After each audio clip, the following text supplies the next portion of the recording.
About 28 years ago, at a gun show in America, I became aware that a company called Barnes was launching a non-lead bullet, which was interesting at the time. It was fairly revolutionary.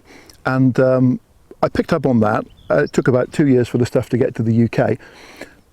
So for some time now, non-lead rifle ammunition has been available. We all know that we've run into the situation in the UK where there's going to be issues coming on with the lead use in shotguns. I personally switched to steel just to keep things simple. I just use steel now in the shotguns I've got, which are modern shotguns, and there'll be solutions for the other shotguns. So where are we on the rifle front? Everything in front of me here, the whole lineup, is just a tiny selection of the rounds that are available now commercially without any lead in them. Now, there's been a lot of development. When steel first came out with the shotguns 25, almost 30 years ago, low velocity, similar pellet sizes, it didn't work as well as people expected. And we've had a similar transitional period with the non-lead ammunition. A lot of it is a pure copper bullet, like these. These are pure copper. This is close to pure copper. Hornady, I haven't got a Hornady GMX here, but they make the excellent GMX, which is a gilding metal, not pure copper, it's an alloy. They work well. We've also at this end got turned bronze bullets, not suitable for hunting, totally non-expanding.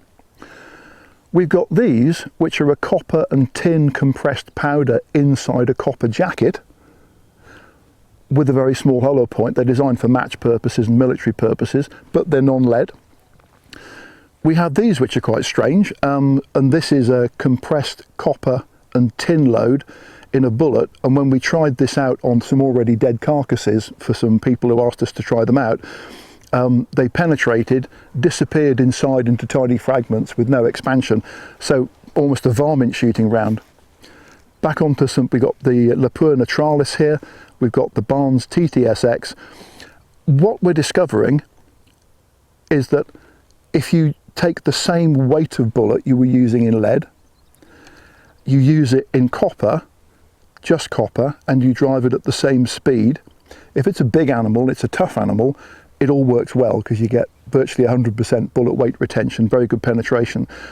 But if you shoot a bullet like that at a row, which isn't much of a body mass really, you can get overly rapid penetration, less energy dump on the animal than you need, and you can get slightly delayed kills.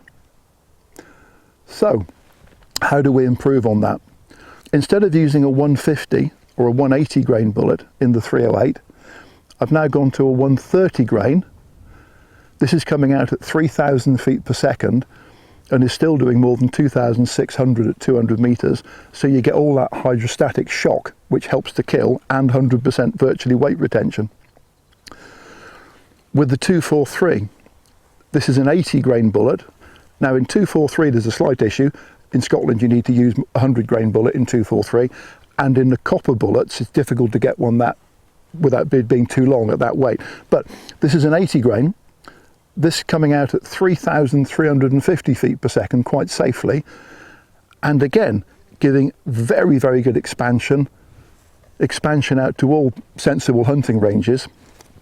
And the fast bullet and the light for caliber bullet is the way to go forwards. People shooting foxes and varmints might want to have an angle on these. There's several companies making them, but again I've happened to have the Barnes version here. This is called the varmint grenade. Now I actually forgot that this didn't have lead in it. It was a client on Facebook, thank you very much. When I said I've got the varmint grenades, but of course they're not lead free, he said no they are, they've got compressed tin in the middle. Barnes created these, which I'm loading in 223. Well, I've also got a 223 WSSM, and I can launch these at 4,000 feet per second. And you have a bullet which takes very high velocity extremely well, and again with a very large hollow point and compressed tin inside, expands and disappears completely. There's a video available on the website, on the Barnes website, of one of these hitting a grape. And you can see in the slow motion video that the bullet fully expands on contact with a grape, which is stuck on a little needle.